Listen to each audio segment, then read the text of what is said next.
तो है गाइस, कैसे हैं आप सब लोग। उम्मीद करता हूँ सब लोग खैरियत से होंगे। वेलकम है आपका DMT इन्फो में। तो गाइस, आज का हमारा जो टॉपिक है वो है what happen in Syria. Syria में क्या हुआ। सीरिया के लोगों ने 50 साल बाद अपना मुल्क वापस ले लिया। सीरिया के लोगों ने 10 दिन की जंग के बाद अपना मुल्क वापस ले लिया। नाजरीन, सीरिया में पिछले 50 सालों से कब्जा था। कब्जा ऐसा नहीं था कि किसी और मुल्क ने आकर कब्जा किया हुआ था। सीरिया के अपने ही हुक्मरानों ने सीरिया पर कब्जा किया हुआ था। मतलब वहाँ के लोगों की नहीं सुनी जाती थी। जो भी आवाज उठाता उसको पकड़कर जेल में डाल देते थे। नाजरीन, आपको हम शुरू से बताते हैं। ये बात है 1971 की। 1971 में सीरिया के एक आर्मी ऑफिसर ने मार्शल लॉ लगा दिया। इसका नाम हफीज अल बशर था। नाज़रीन, हफीज अल बशर की जानब से 30 साल सीरिया पे हुक्मरानी की गई, लेकिन 2000 में उसका इंतकाल हो गया। जब इसका इंतकाल हुआ तो उसका बेटा बहुत एक्टिव था, जिसका नाम था असद अल बशर, जिसका नाम इस वक्त आप सोशल मीडिया पर हर जगह सुन रहे हैं। नाज़रीन, वो था हफीज अल बशर का बेटा असद अल बशर। असद अल बशर ने इलेक्शन लड़ने का फैसला किया और अपने बाप की जगह प्रेसिडेंट की सीट संभालने का फैसला किया। और अब क्योंकि पावर उसके बाप की थी, उसका बाप बेशक दुनिया से जा चुका था, लेकिन जो आर्मी और जो सब कुछ था वो उसके बाप के अंडर था। तो नाजरीन, जब असद अल बशर आया, उसने अपने बाप के बंदों की सपोर्ट हासिल की। इलेक्शन हुए, लेकिन सिर्फ नाम के इलेक्शन थे। जो दूसरी अपोजिशन पार्टीज थी उन्होंने इलेक्शन का बाइकआउट कर दिया। उन्होंने कहा हम इलेक्शन नहीं करेंगे, ये तो साफ नजर आ रहा है कि तुम जीतोगे, तुम्हारे साथ इतने ज्यादा बंदे हैं।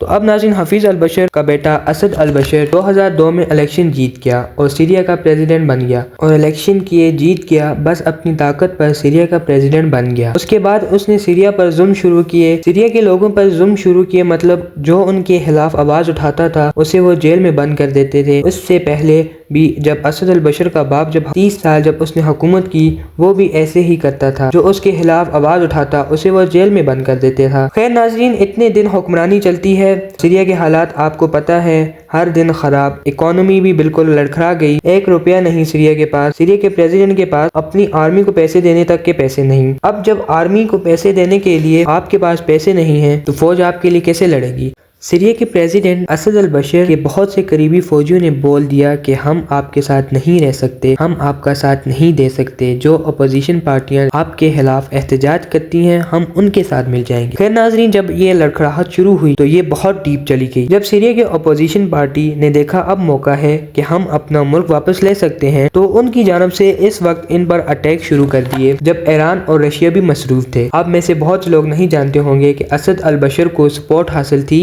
ईरान और रशिया की। हुकूमत को सपोर्ट करती है, इसमें आप ईरान या रशिया को गलत नहीं बोल सकते, ठीक है। अब पाकिस्तानी अवाम रोडों पर एहतजाज करती है इमरान खान के लिए, तो दूसरे ममालिक तो हुकूमत को सपोर्ट करेंगे, जो प्राइम मिनिस्टर मुल्क का होगा उसको सपोर्ट करेंगे। इसी तरह ईरान और रशिया की सपोर्ट हासिल थी असद अल बशर को। लेकिन नाजरीन, ईरान आपको पता है आजकल अपने मसलों में है, रशिया यूक्रेन वाले अपने मसलों में है, और जो उनकी इकोनॉमी थी वो ऐसे ही लड़खड़ा गई। तो सीरिया के जो अपोजिशन लीडर्स थे उन्होंने सोचा ये बेहतरीन टाइम है, तो उन्होंने सीरिया वापस ले लिया। खैर नाजरीन, आप इस बारे में क्या राय रखते हैं कमेंट सेक्शन में जरूर बताइएगा और सब्सक्राइब करें ऐसे ही इंटरेस्टिंग इन्फॉर्मेशन के लिए DMT इन्फो को। फिलहाल के लिए अल्लाह हाफिज।